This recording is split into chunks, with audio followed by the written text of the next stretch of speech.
اس کے بعد حضرت مسلم بن عقیل ابن زیاد کے سامنے پیش ہو جاتے ہیں. جب ان کو اس بات کا یقین ہو گیا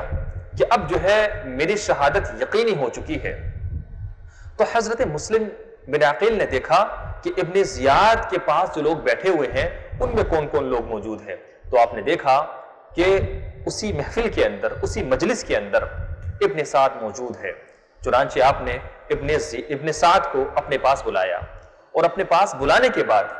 حضرت مسلم بن عقیل نے اس سے کچھ باتیں اس کے سامنے پیش کی. حضرت مسلم بن عقیل نے فرمایا کہ ابن سعد، یہاں پر جتنے لوگ موجود ہیں ان میں سے تم میرے کافی قریبی ہو نسب کے لحاظ سے،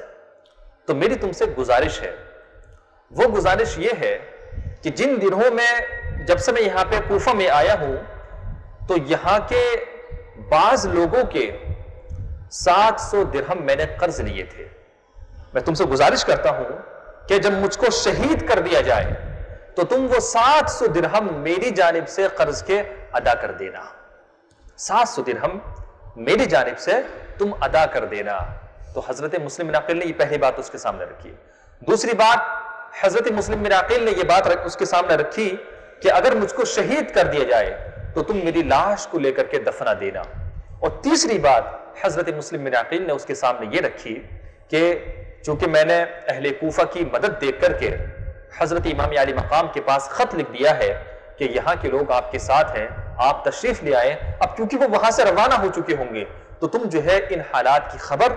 حضرت امام علی مقام کے پاس پہنچا دینا اور ان کو بتا دینا کہ اب حالات تبدیل ہو چکے ہیں. اب ان تینوں باتوں کو جب ہم پڑھتے ہیں تو اس میں جو سب سے پہلی بات ہے کہ حضرت مسلم بن عقیل نے جب ان کو یہ اندازہ ہو گیا کہ اب مجھ کو شہید کر دیا جائے گا تو آپ نے یہ دیکھا کہ مجھ پر کسی کا حق تو نہیں آ رہا،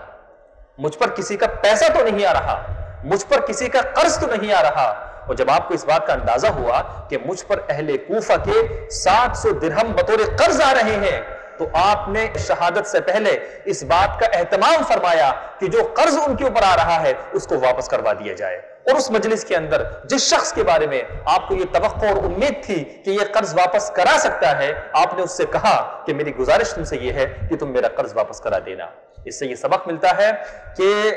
زندگی کے اندر کبھی بھی کسی بھی شخص کا 1 روپیہ 1 پیسہ ہم اگر لے لیں تو اس کو ضرور واپس کریں. ایسا نہیں ہونا چاہیے کہ اگر ہم نے کسی سے قرض لیا ہے، کسی سے پیسہ لیا ہے یا کسی سے کوئی بھی چیز لی ہے تو ہم اس کا پیسہ، اس کا قرض، اس کا روپیہ مار کر کے بیٹھ جائیں. بلکہ جس طرح حضرت مسلم بن عقیل نے اس بات کا اہتمام فرمایا کہ اگر قرض لیا ہے تو اس کو واپس ہونا چاہیے، ویسے ہم بھی اپنی زندگی میں اس بات کا اہتمام کریں کہ اگر کبھی کسی سے کچھ روپیہ پیسہ بطور قرض لے لیں تو اس کی واپسی کا اہتمام بھی کریں.